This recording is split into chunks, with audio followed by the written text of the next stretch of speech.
Alright guys, what's going on? Welcome back to another video. This is going to be a little bit different. I usually don't do reviews, but I want to start doing these now, particularly for when I do my full Let's Play videos, and maybe even just like the quick videos that you guys see a lot of the time. So this is just my overview after playing the game Sifu. There will be spoilers and little stuff like that if you haven't played the game. So if you don't want to see that, I recommend skipping, go play the game, beat it, or watch my playthrough and see it through, and then come back and watch this video. But make sure you guys drop a like and subscribe to the channel, and without further ado, let's go ahead and hop into it. Alright, so first things first, I just want to get this out of the way. Sifu, in my opinion, is one of my favorite modern games. We're going to be talking about characters, designs, maps, and more. It's been out since 2022, and it's been a crazy year plus for more when it comes to this game. They just dropped a new update, new arenas, if you guys know what that is for this game. It's just like little challenges and stuff that you can do on the side. They also put unique maps as well that you can play around with and do different stuff with as well. It's pretty chaotic, it's pretty cool, and I just love the fact that they still are working on this game after a year. So let's get right into the story. The story is good. It's really good in my opinion. You're a martial artist who's trying to find the people who beat up your father and killed them, basically, which basically is like the premise of the beginning of the game.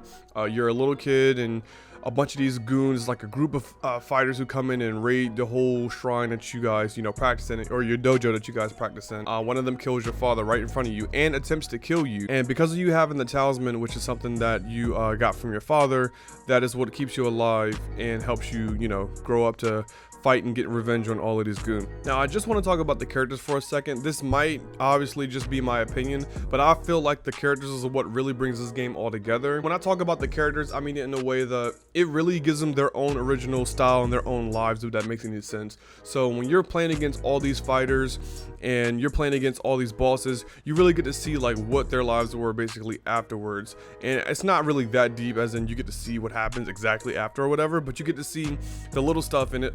Each map you go to has a theme connected to their personalities when fighting them. For instance, let's talk about Sean for a second. He is considered the fighter of the group, and as you go through the maps, the club, you go deeper just to find out that if you go towards like the back of the club, it turns into a fight club. And of course he loves fighting, so that's his whole premise, that's his whole style, that's his whole everything. Let's also talk about Kuroki. She's considered the artist, so of course you go through this map where it's literally an art museum that's filled with actual cool art that you can see and interact with and actually use to fight people with. But also, when it comes to fighting her, personally, my favorite cinematic, aesthetically pleasing boss battle, first phase and second phase. And what I mean by that is each boss has their own phase where you fight them one way, and then the second phase is you fight them a different way, different map, different style. But it's literally like one of my favorite boss battles out of this whole game.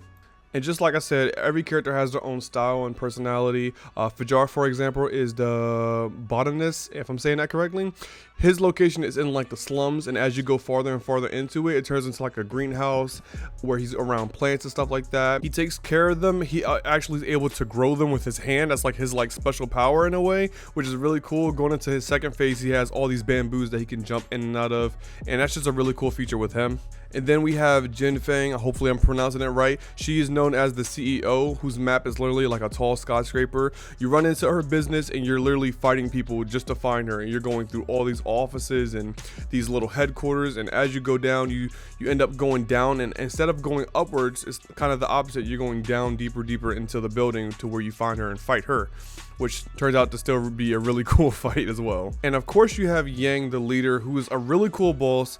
Understandable story and the reasons why he did everything. Like, I was literally fighting him, understanding why he did what he did, and it's weird. Normally when you play and you're fighting a boss, it's like, oh, this dude's he like sucks. He literally sucks, and that's the reason why we're fighting him. But his reasoning was like understandable. Like, he just wants to help people at the end of the day. That's his whole premises. He just wants to help people and heal people. But it was at the cost of killing his father, which is another plot twist because he's your big brother, which turns everything up to a whole nother level. Because for me, hearing him say, I'm like, it's been so long, little brother, and I'm like, bro, I didn't even know you were my brother this whole time, but now I gotta beat on you. It's crazy. It's literally like such a crazy thing. So definitely one of the coolest antagonists ever, I swear.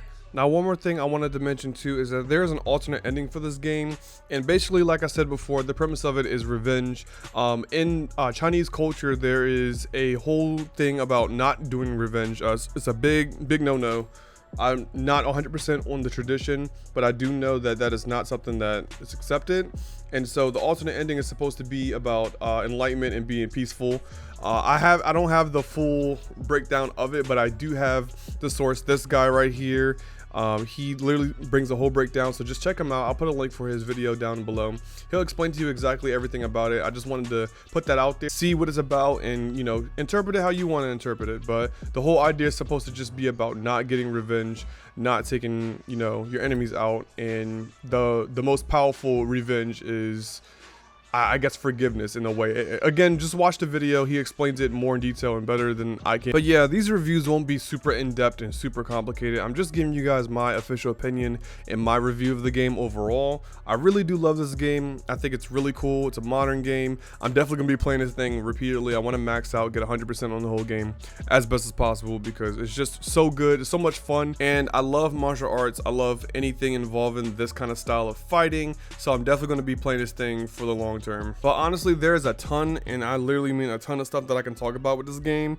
Not to mention the XP gaining. You know, as you're fighting people, you're able to use your XP to unlock more stuff, like get your structure up, which means you can block a lot longer. You can also get your weapons to be stronger and last a lot longer, and so much more. There's even a skill tree where you can learn different fighting skills and all that kind of stuff too. And like, bro, the game is just awesome. I love everything about it. Like, there's not one thing that I can say that I've had an issue with. I haven't even had a glitch happen, and maybe it's just because it's been a year. Maybe there were glitches when the game first came out, but from my experience, being a first-time player and going through the full game, I've never experienced any issues, no glitches, no crazy lags or anything like that. And that's what I love about it the most. Like I said, it could have happened before, but for me, it does not happen. And yeah, man, I could just keep going on and on. Like, I'm telling you, when it comes to this game, bro, this motherfucker don't miss. So yeah, if you guys enjoyed this video, please leave a like and subscribe to the channel. Comment down below if you guys would love to see more videos like this of me doing reviews of certain games that I play and that I've enjoyed. I'm usually going to do a lot of, like I said, the games that I've done playthroughs and let's plays and all that kind of stuff, and maybe just even shorter games. Maybe I'll do a review for like CSGO and just other games that I played and enjoyed. If you guys want to see some more of these, let me know. Comment section down below. Drop a like and subscribe to the channel. We are wrapping this up, and until next time, it's your boy Champ, and we out.